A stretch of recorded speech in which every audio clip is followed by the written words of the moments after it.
Welcome to The Volley, a podcast by tennis majors, bringing you in-depth insights into tennis's latest hot topics from the tennis majors team. Hello and welcome to The Volley. I'm your host, Max Whittle. I hope everyone out there is doing well, better at least than the gloomy London weather. But that is a perfect segue into today's episode, which I'm so glad you can join me for, because we are talking all things British tennis. Here at Tennis Majors, we are dedicated to discussing the latest tennis news via digital media, bringing you, the tennis fans, video, debate and news from the tennis world. So what a run Emma Raducanu had at Wimbledon, the 18-year-old becoming the youngest British woman in the Open era to make the round of 16. We will discuss her short and long-term roadmap, as well as the other runners and riders that make up the British game, including, of course, Sir Andy Murray, the former world number one, who certainly has plenty of experience and advice to pass on to young Emma. It came as no surprise to those in the tennis world that following Raducanu's success, British fans were quick to anoint her the future of the sport in the UK. And today we will find out just how bright that future is.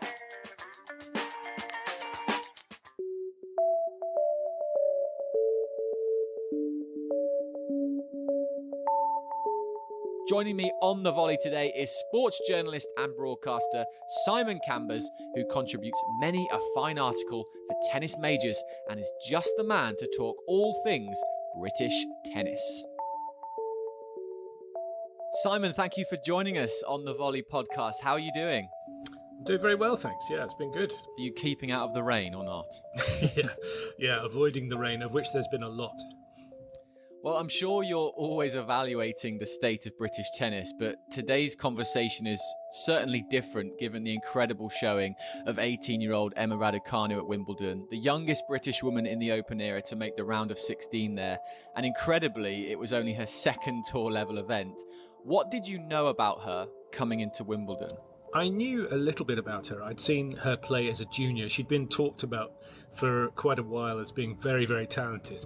But I don't think anyone knew quite how good she was going to be coming here, especially, as you said, she was only playing her second tour level event. She'd not played for almost, 16, 17 months, because when the pandemic came along, her parents decided to keep her at home. It was better to finish her schooling, make sure she finished her A-levels, have something to fall back on before embarking on a tennis career. So in terms of timing, it worked out quite well. But I'd seen her a little bit as a junior, not too much. Hadn't seen her for a while, but boy, when I saw her play, wow, she was something impressive. Yeah, what caught your eye originally with her game? I think, first of all, just how good an athlete she is. I mean, it's been talked about a lot. I've seen a lot of famous names mention how good she is in terms of court coverage. She looks like a really, really good athlete. And to be honest, these days, that's the basis for a good career. If you can be a good athlete, if you can cover the court properly, if you can, recover quickly from long matches, then you're going to have a decent chance of being a top player. Just watching her, it wasn't just that she was brilliant at moving around the court. It was also her ability to stay calm under pressure. She played the big points really, really well, and she got the crowd involved. She looked like she was playing. Well, she was playing with a massive smile on her face, which was just great to see from a British point of view. You don't see too many young players coming through who have all the criteria, all the characteristics of what you need to be a good player. We've seen a lot of players in the past who've, maybe had a good forehand or a good serve or could do one good thing. But this looks like, Raducanu looks like she's the real deal. That's good to hear indeed. What impact has British tennis felt during her winning run? Well, I mean, it's difficult because this is a year when the tennis is clashing with the Euros, as we all know, so the European Championships football. So when that happens, tennis doesn't necessarily dominate the front pages, as it would have done. I think when she won her third round match, she would have been front page had it not been for the fact that England won that night. She obviously dominated the back pages. She's been all over TV and stuff. It's been huge for British tennis because we're reaching a time where Andy Murray is definitely very close to the end of his career. We don't have anyone really in the middle. Joe Conter has been a good player. Dan Evans and Cameron Norrie have done very well in the last couple of years, but there's no one really who shows signs of perhaps being able to win big titles. So to see someone like Raducanu come through at 18, seemingly with all the tools she needs to have success, is very exciting for British tennis. The LTA have supported her since earlier in her career. She's now on their highest level support program, the Pro Scholarship Program. I was just interested to hear what that actually means so people can understand where she's going, where she's headed. Well, I think that means that when it doesn't necessarily mean that the LTA control her every move, but it means that they fund it, so that if she decides to go and train in Spain, for example, she could be backed by the LTA money to do that. But she's been very much a person who's been based in the UK. It's amazing to think that she's from the same school as Dina Asher-Smith in London. So, that's fascinating. Dina Asher-Smith, of course, Britain's top sprinter. Great chance at the Olympics this summer to get a medal, perhaps. But she just seems to have everything about her, and the LTA have supported her all the way through. I mean, the LTA get a lot of criticism, rightly so in some ways, because the talent ID scheme is difficult to figure out. There are all sorts of ups and downs as a junior when you're trying to peak. Juniors don't necessarily peak or stay at the same level all the way through their junior years. There are highs and lows, and you've got to try and find ways to support them all the way through if they're talented. But she's certainly one of the players that was spotted very young, and absolutely no question that she's got a lot of talent. On a wider level, the Duke and Duchess of Cambridge tweeted their support for Emma, as did England striker Marcus Rashford. How do you think she will deal with this elevated spotlight moving forward? And as much as I dislike hot takes, Simon, is it far-fetched to say that she will now fly the flag for British tennis? Well, she's the future of British tennis. I mean, there's no question in terms of on the women's side. There's no one else around who is likely to be able to play at her level consistently. And you think she's only 18. She's only going to get better if she stays healthy. It was great to see Marcus Rashford talking the way he did after she got a lot of criticism from some people who, to be honest, didn't really know what they were talking about. Piers Morgan, Kevin Peterson, just like to spout their mouths off on social media without knowing any of the facts, just looking for clicks, looking for a reaction, and they're best ignored. But it was great to see Marcus Rashford, Andy Murray hit back and actually answer them. And when they answer the likes of Kevin Peterson and Piers Morgan on Twitter and social media, then they get a response back, and it actually clears it all up. It just shows how stupid they were in the first place. They didn't know what Raducanu was going through. And just to describe what happened in her fourth round match when she was playing Ayla Tomljanovic, it was a really tight first set, lots of grueling rallies. Towards the end of it, she was visibly struggling to breathe and regulate her breathing. This is what she's said since. And unfortunately, at 3-love in the second set, she was unable to continue. She left the court and couldn't come back. So, there were a few people saying, you've got to have mental strength. If you don't have mental strength, you're not going to succeed in this game. And, to equate someone struggling at a very young age on a huge stage when they'd never been there before with not having mental strength is a pretty crass description from people who should know better and do know better. And it's interesting to see Kevin Peterson just saying, well, I was just responding to a tweet. I didn't even know what it was referring to. Well, then don't say it. These things can affect young players. Mental health in tennis, we've seen, is a big factor, with especially on the women's side with Naomi Osaka making it headlines with, her anxiety and depression struggles of late. So people have to be careful, but I think it's great that the big stars have come out to back her. And she will learn from what happened on that occasion, as she said, since she did a very good interview on BBC where she looked healthy and happy. And let's just hope she stays healthy and happy and has a great next couple of years. And of course, making her debut on a show court, Court 1, there was a lot of pressure, having lived in relative obscurity just a week prior as well. How is Emma doing now? Well, I don't know personally because we're not in the bubble. The players, she's now left the bubble to go home, and I think she'll be able to watch England play football from here on. But she'll be with her family. But she seemed to be fine. In terms of health, she looked like she'd recovered well, which is good news. She was smiling and she was happy. And, I think when she looks back on this experience, she'll realise that she's had an incredible run. I mean, I watched her on court in that third round match on court 1, and she had the crowd in the palm of her hands. She was absolutely magnificent. I mean, to see someone like that who's able to handle the occasion is really great. So I don't think it's fair to say she didn't handle the occasion of the fourth round itself alone. It's just the build-up of the whole week. The fact that she was scheduled late didn't help. It meant she had to think about it all day. It was a huge occasion. As you said, coming from obscurity before, very few people knew much, if anything, about her. But the crowd certainly took to her and got right behind her. What do you think her focus will be over the next 12 months then?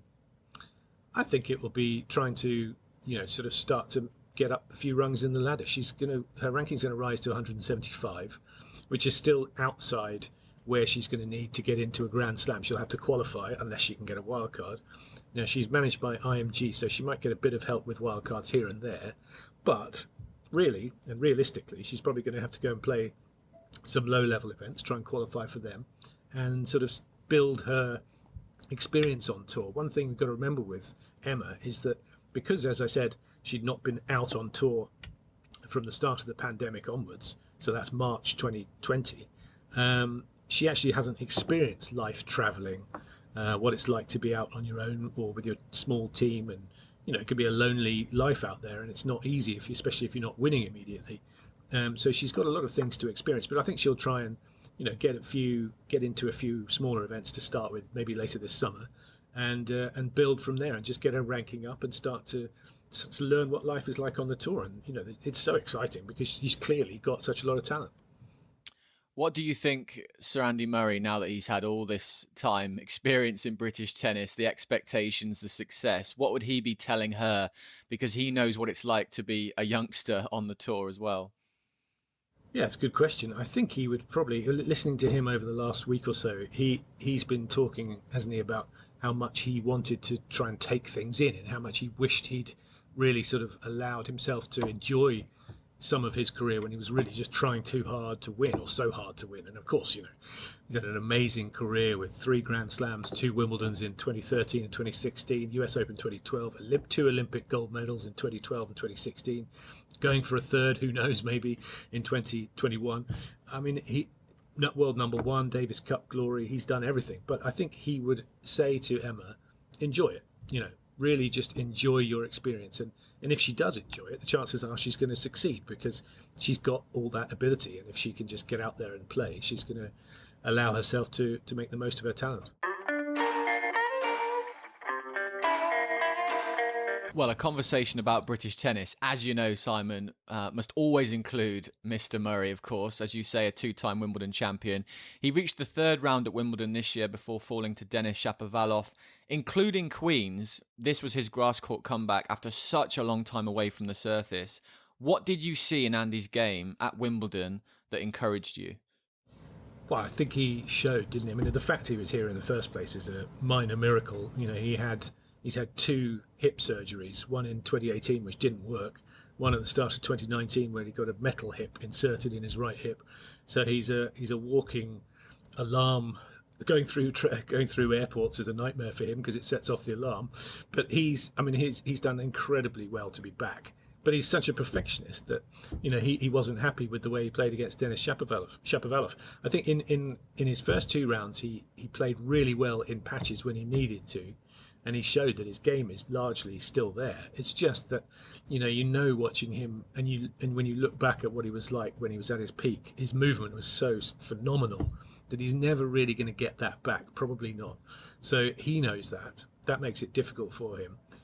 But I thought he competed really well, considering he's barely played any matches. He showed plenty of calmness and strength under pressure, did really well. And he lost to a player in Shapovalov who, I love watching Shapovalov. I think he's probably my favourite player to watch these days. And he's still going strong at Wimbledon and could, he's had a great Wimbledon. He could have a great year. So it's no shame in losing to someone like him. As Murray said, I think he was just a bit disappointed that he couldn't quite repeat some of the level he showed in his first 2 matches. And he improved a lot from Queens too. So that he will take a lot of heart from that, I think.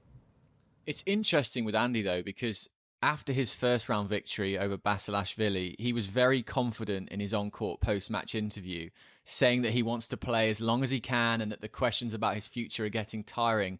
But once he fell to Shapovalov, he threw us a curveball, suggesting he'd have to weigh up whether all the hard work was even worth it. Which comment do you think was closer to the truth?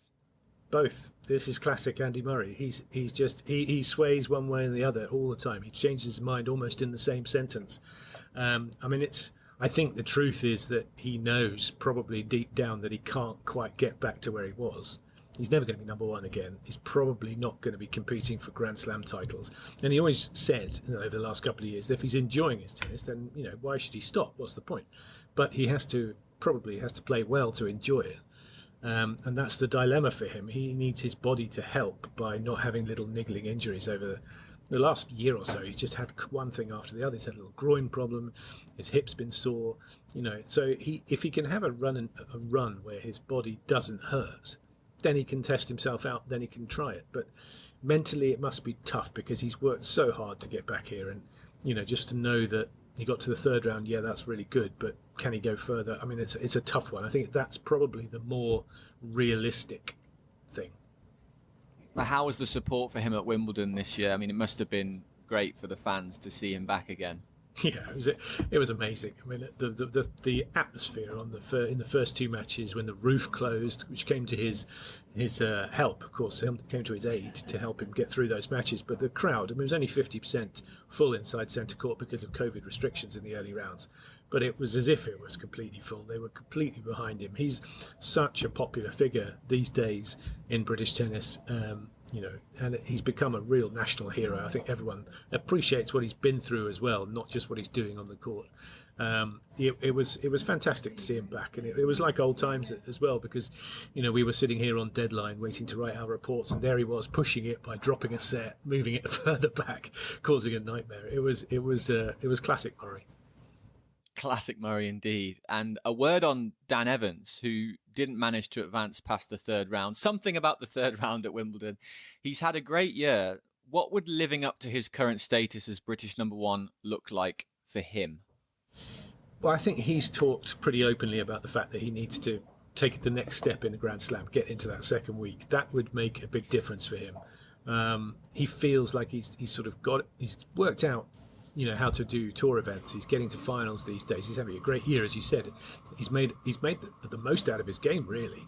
And it was interesting listening to him after his loss. He was quite down because he was just wondering, he's running out of time to make big improvements to get to this level. So he's not a big guy. He can't just bang down serves, take 3 points, smash people off the court. He's got to work them out. He's got to be clever, and that takes a lot of effort. So I think he's there. He's ready to be in the second week of a slam. It's just a case of just keeping going. But mentally, it is tough. It must be hard for him when he gets so close and just can't quite make it. And he's had his struggles, of course. Would you be able to just elaborate on? Is it a comeback of sorts that Dan Evans is now a top 25, 26 player? Yeah, of course. I mean, back in, 2017 or 2018, I can't remember exactly the year, he tested positive for cocaine in Barcelona, which obviously and has become the low point of his career. He was out for a year because of the ban. He admitted how stupid he'd been. It's not a performance-enhancing drug as such, but it's a drug nevertheless that's on the banned list, and he took it. And he tested positive in competition, which was the problem. That's where the rules meant that he had to have a year out. But he had no ranking when he came back, which was starting absolutely from scratch. He got no help with wildcards whatsoever, no help from the LTA in that sense. So to get back to where he's got to is an absolutely phenomenal effort. He has really worked his backside off for a long, long time, and he's got such a lot of talent. He always did, but he's harnessed it. He's worked out how to play. He's worked out how to get under the skin of players through his game. And yeah, it is a comeback, and he's now firmly established in the top 30, which means he's seeded for Grand Slam. So he does have that little, in theory, a luxury of playing non-seeded players in the first 2 rounds and a chance to get into slams and maybe get to that second week. He's got everything he needs, but it's never easy. There are a lot of good players out there. There certainly are. He charmingly fended off a question about being the British number one at Queen's with Andy Murray about to walk onto court after Dan's first round match. He was almost shy about talking about it. I know you've stated that this is his goal, but it did make me wonder whether you think the 31-year-old actually has it in his makeup to own that ranking, push on now and win something significant. He's got the ranking. He doesn't need to own it. He doesn't need to prove anything to anyone. He's already had a great career. He's doing really well for himself. I think just for his own good, he wants to get to the back end of a Grand Slam, because what players are judged on these days is how well they do in Grand Slams. You know, if he's remembered as somebody who was ranked 25 but didn't win anything, he probably will be annoyed, because people will never realise just quite how good a player he was. He would like to win things. He'd like to make his mark, and no better place to make a mark for a British player than at Wimbledon if you can do it. Cam Norrie, another Brit who's done really well in 2021. He had the unfortunate luck of facing Roger Federer in the third round at Wimbledon, although he did take a set from him, and that was, of course, off the back of reaching the final at Queen's. Still just 25. What are your expectations for Norrie at this point? Yeah, it's interesting with Norrie. You almost forget that he's only 25. He seems like he's been around for a long time. He's really building his game. He's making the most of it. He's making some improvements. I think for a while he was a very sort of reactive player. He was more of a counter puncher, but he sort of started to become a bit more aggressive. He's added a bit to his serve. He's got a great attitude, brilliant ability to sort of play well from behind. He's had some good comeback wins. Famously in the Davis Cup, he came from 2 sets down to win a cracker for Britain. But he played well against Federer. He had Federer a little bit rattled. Federer didn't manage to serve out that fourth set at first. He did it second time round to win in 4 sets. But he showed that he belongs on a big court. And as you said, getting to the final at Queen's was a big step forward for him. I think in the next couple of years, if he keeps building the way he is, there's no question he could be a top 20 player. And perhaps the most unfortunate of them all, British number one, Johanna Konta, who was ruled out of Wimbledon because one of her team tested positive for COVID-19. She won a WTA event in Nottingham just a few weeks ago. We can't forget that she was a Wimbledon quarter-finalist a couple of years ago as well. Is there any chance that Konta perhaps benefits from Raducanu taking a lot of that spotlight now, at least in the short term? Yeah, that's a good point. She was actually a semi-finalist, Jo Konta, back in 2017. But she has a big game. She's got a good serve, big forehand. She's been struggling with injuries these last couple of years. She's managing a knee problem, which is never an easy thing to do, which may threaten how good she can play over the next couple of years.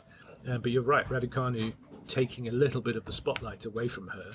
I think she'll like that. Jo Konta's not the kind. She's never been really sort of at home or comfortable in terms of sitting there talking to the press that much. She keeps a lot of things to herself. So, I'm sure being out of the spotlight a little bit when Raducanu plays next will help her, because no question she's got the game. She's been a top 10 player for quite a long time, quite long patches of her career. So she's there or thereabouts. But I think the injury is the issue with her knee. How she can manage that. Of the 5 players we've mentioned there, Simon, what's the one conversation that you recall the last 12 months that you've really enjoyed? I think it's hard. I've spent all of Andy Murray's tennis career talking about Andy Murray, writing about Andy Murray. In his highs and lows, we've gone through a lot of stuff with him. And it's great. It's just been great to see him back here. It's taken a lot of effort to get back here in singles. I think if he wanted to, he could easily play doubles on the tour, but I don't think he wants to. I don't think that's for him. I may be wrong. He may change his mind, but I think just seeing him back here has been the greatest thing, and seeing him compete and the way he was responded to by the crowd. The crowd loved him and are rewarding him for all the efforts he's put in over the years. And you must appreciate with Andy just how human he is after matches, particularly. It's so lovely to see, honestly. Yeah, and he's human, and he's real. He's real. I think you know that what you're seeing is absolutely genuine. He's not hiding anything. He's often emotional. He can be brilliantly exciting on the court. He can get the crowd going. I mean, that interaction he had with the fans in his second round match, where he was sort of eyeballing a couple of fans and they were really getting him going. That was brilliant. He's genuine. He's always been genuine. He's always been really interesting to talk to, really great to watch. And personally, I hope he carries on as long as he wants to. He's not taking a place from anyone else at the moment. His ranking's about 103. He's probably straight into the US Open, so he doesn't have to rely on wild cards. So people can't accuse him of taking anyone else's place. He's earned the right, I think, to stay and play as long as he wants. But, we'll see what he thinks about that. And Simon, this is always a fun question for you to answer. How would you summarise British tennis in July 2021? Well, it's suddenly looking a little bit brighter, isn't it? Because of Emma Raducanu. I mean, suddenly she's come along and offers light at the end of a tunnel that looked like it was going to be a bit of a difficult time. And we haven't. One person we haven't spoken about is Jack Draper, who also had a good Wimbledon in terms of getting in the spotlight. He did well at Queen's, where he beat Yannick Sinner, got to the third round, and he backed it up really by taking the first set against Novak Djokovic. Not too many people are going to do that over the next few days, and have done over the last week and a half. So, he played well. He showed that he's got some game. He's got a great attitude as well. So with him and with Cameron Norrie and with Dan Evans and with Emma Raducanu in particular, if she builds the way she looks like she should, then British tennis suddenly looks a lot more brighter, a lot more positive than it did probably even 2 weeks ago. Absolutely. Well, Simon, thank you so much for your time today. I hope you have as many umbrellas as you do good answers, because this London forecast is not looking too good. I hope you can enjoy the rest of the championships. No, there's a roof over the media centre. I'm okay. Thank you very much. Thank you. So a big thank you to Simon Cambers for joining us on The Volley. You can read his work over at tennismajors.com, where this podcast happens to live. I'm happy to report you can also listen on Spotify and all main media platforms. Bye for now.